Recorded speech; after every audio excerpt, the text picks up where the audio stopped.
جالي هدية جميلة بمناسبة عيد ميلادي.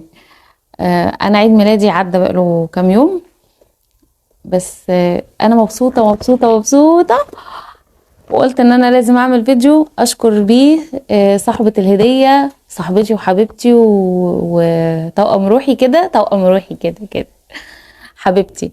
هي قالت لي ما تصوريش، انا جايبه لك كده هديه، انا جايبها لك ليكي، بس انا قلت لا لازم اصورها واطلع اشكرها، لان لما حد بيجيب لك هديه انا بالنسبه لي انا بقدر جدا حكايه الهدايا دي. انا مش عايزه الوك كتير، انا عايزه اوريكم الهديه القمر دي. تعالوا مع بعض نشوف الهديه. بصوا القمر، تعالوا اوريكم ايه اللي جوه العلبه. انا طبعا فتحته عارفه هو ايه، والمفروض كنت استخدمته من اول ما جه، لان هي حاجه لازم استخدمها على طول، يعني في طول يومي هستخدمها. بصوا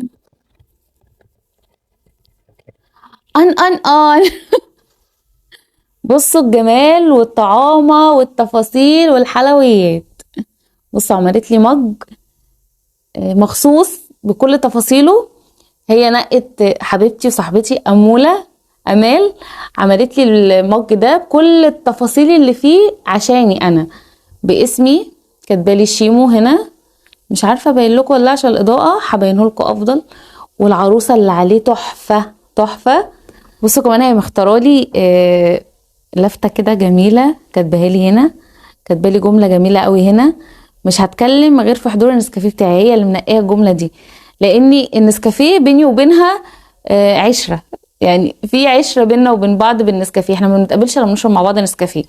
وطبعا النسكافيه شايف معانا ايام ضحك وهزار كتير جدا وتهريج مش قادره اقول لكم قد ايه.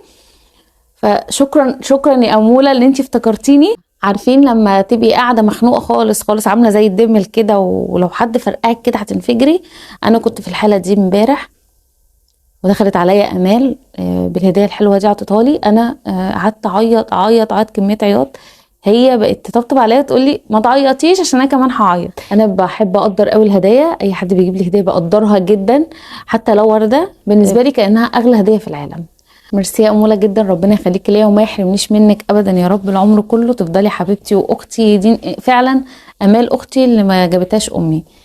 ميرسي جدا. عايزه اقول للبنوته بقى اللي عملت الشغل ده، والله انا ما اعرفهاش لسه، اسمها تغريد، يعني انا قريت الكلام من على الباكج بتاعها. الباكج حلو جدا، التغليف حلو، الفينش اللي هي عاملاه تحفه، عامله فينش حلو جدا، مفيش غلطه في المج على فكره. انا مصوره لكم فيديو كده صغنن من قريب هسيبه لكم هنا. فينش يجنن. لو انتوا حابين تشوفوا الحاجات اللي عند تغريد، هي بتعمل كل حاجه. دخلت عندها البيج بتاعتها، عايزه اقول لكم تحفه، ما شاء الله ما شاء الله، تسلم ايديها. انا ما اعرفهاش شخصيا، لو انتوا حابين تشوفوا بقيه الحاجات اللي عندها، لان عندها شغل كتير جدا، انا بس تطفل مني كده دخلت على الفيديو بتاعتها اتفرج يعني، فلقيتها عامله حاجات تحفه، بس لا تعرفني ولا تعرف ان انا هنزل فيديو. لو انتوا حابين تشوفوا الحاجات اللي عندها وتطلبوا وتعملوا الحاجه لحبايبكم بقى، لصاحبتك، لامك، لاي حد حبيبك، تقدروا تقولوا لي وانا هبقى انزل لكم اللينك بتاعها. بس الفيديو ده في حب امال. لو كمان حطالي هنا قطعه شوكليت كده، عشان هي عارفه ان انا بموت في الشوكليت، حطالي قطعه كده، هي بتقولي انا نقيت كل حاجه انتي بتحبيها حطها لك.